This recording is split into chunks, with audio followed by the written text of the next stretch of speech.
ក្នុងកម្រិតស្រាលគឺវាមិនទាន់សូវជាធ្វើទុកទេបងប្អូនវាអាចធ្វើទុកតិចតួចទេដូចជាមានភាពមិនស្រួលក្នុងភ្នែកចាអាសាហៀទឹកភ្នែកស្ងួតរៀងចុកខ្សោយព្រិលភ្នែកសបាំងភ្នែកចាវាអត់ទាន់ធ្វើទុកធ្ងន់ធ្ងរទេក៏ប៉ុន្តែបើសិនណាជាយើងសង្កេតឃើញថាយើងមានដុំសាច់ខ្លាញ់កតុយថ្លែនដែលមានលក្ខណៈស្ដើងតិចយើងគួរតែប្រញាប់ដោះស្រាយទៅកុំឲ្យសាច់ខ្លាញ់កតុយថ្លែនហ្នឹងវាដុសក្រាស់ឡើងលយចូលទៅគ្របទៅដល់ចាកែវភ្នែកពណ៌ខ្មៅរបស់យើងវាចូលកម្រិតមធ្យមហើយចានៅពេលដែលចូលទៅដល់កម្រិតមធ្យមហើយយើងនៅតែបន្តទុកដោយពុំមានដំណោះស្រាយទេចាវានឹងធ្វើទុកញឹកញាប់ចាអាសាចាក់នៅក្នុងភ្នែកទៅព្រោះដោយសារសាច់កតុយថ្លែនវាចាប់ផ្ដើមវិវត្តក្រាស់ហើយអញ្ចឹងការបិទបើករបស់យើងចាវានឹងកកាត់វាធ្វើឲ្យយើងអាសាក្តៅក្នុងភ្នែកចាក្រហមភ្នែកកាហាយចាការធ្វើទុកវាកាន់តែញឹកញាប់ព្រិលភ្នែកស្វាំងអញ្ចឹងទៅចាហើយបើសិនជាយើងនៅតែបន្តទុកយូរទៅអាកម្រិតសាច់ខ្លាញ់កតុយថ្លែនហ្នឹងវាវិវត្តក្រាស់ឡើ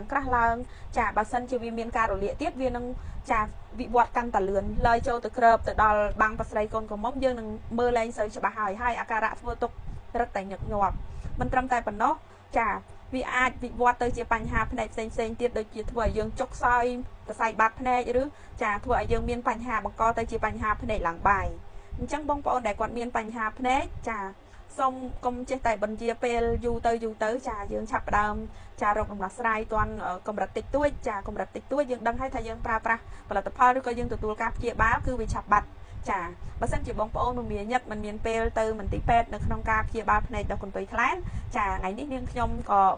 សូមណែនាំជាមួយនឹងផលិតផលដែលចម្រាញ់ពីធម្មជាតិដែលមានគុណភាពខ្ពស់ចាជួយរំលាយជំរះនៅសាច់ខ្លាញ់កតុយថ្លែនឲ្យរលាយជ្រះស្អាតចេញពីភ្នែករបស់យើងម្ដងបន្តិចហើយយើងធ្វើកិច្ចការងាររកស៊ីប្រចាំថ្ងៃបានធម្មតាមិនថាកន្ទុយថ្លែនដុសក្នុងកម្រិតស្រាលកម្រិតមធ្យមឬក៏កម្រិតក្រាស់ទេក៏ឱសថរបស់យើងជួយឲ្យរលាយជ្រះស្អាតចេញពីភ្នែករបស់យើងបានដែរគ្រាន់តែថាយើងកើតតិចតួចយើងប្រើឆាប់បាត់កើតយូរខែឆ្នាំរ៉ាំរ៉ៃឬក៏កើតនៅក្នុងកម្រិតក្រាស់អាហ្នឹងគឺយើងប្រើប្រាស់រយៈពេលវែងជាងអ្នកដែលគេកើតតិចតួចចាអញ្ចឹងបងប្អូនដែលគាត់ចាមមាញឹកនឹងការងារមិនមានពេលទៅបកទៅវះកាត់ចានេះគឺជាជម្រើសដែលល្អសម្រាប់ពុកម៉ែបងប្អូនចាសម័យឥឡូវនេះចាមានអតិថិជនជាច្រើនដែលគាត់ងាកមកប្រើប្រាស់ជាមួយនឹងផលិតផលធម្មជាតិនេះចាព្រោះយើងអាចធ្វើកិច្ចការងាររកស៊ីប្រចាំថ្ងៃអីបានធម្មតាទាំងអស់អត់មានហានិភ័យអត់មានផលប៉ះពាល់ដល់សុខភាពអ្នកប្រើប្រាស់កន្លងមកគឺគាត់ដឹងហើយមិនត្រឹមតែប្រើប្រាស់ខ្លួនឯងទេគាត់បានណែនាំទៅកាន់បងប្អូនឬក៏មិត្តភ័ក្តិចាមកឲ្យមកជាវនៅផលិតផលនេះជាហូរហែបន្ត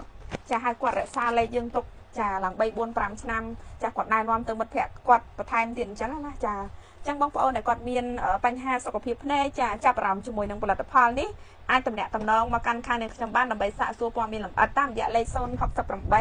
55 30 គុត 9 គុតចាស់លេខនឹងភ្ជាប់ Telegram និង07 គុត 26 46 62 017 63 57 17អញ្ចឹងអាចតាក់ទងតាមរយៈលេខនឹងមកបានចាអញ្ចឹងនាងខ្ញុំមានប៉ុណ្នេះចាអញ្ចឹងនាងខ្ញុំមានប៉ុណ្នេះអរគុណចាអញ្ចឹងនាងខ្ញុំ